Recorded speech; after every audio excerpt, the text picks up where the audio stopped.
இந்த ஃபார்ம்ல வந்து பாத்தீங்கன்னா இந்த மேல இருக்கக்கூடிய இது ஒரு கட்டமா எடுத்துக்கோங்க. இது முதல் பாகம், இது 2ஆம் பாகம், இது 3ஆம் பாகம்னு எடுத்துக்கோங்க.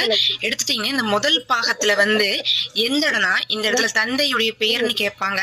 அந்த இடத்துல நம்ம பெயர் போட்டுருவோம், சந்தேகமே இல்லை, போட்டுருவோம். அதுக்கப்புறம் தந்தையுடைய அட்டை எண்ணுன்னு கேட்பாங்க.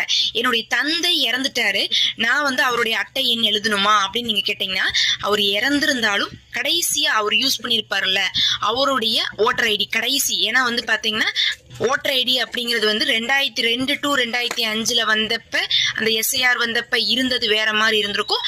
அதுக்கு பிறகு வந்து இப்ப கடைசியா யூஸ் பண்ணது அவருக்கு வேற மாதிரி இருந்திருக்கும். அதனால அந்த அட்டை இருந்தால் மட்டும் அதனுடைய எண்ணை போடுங்க.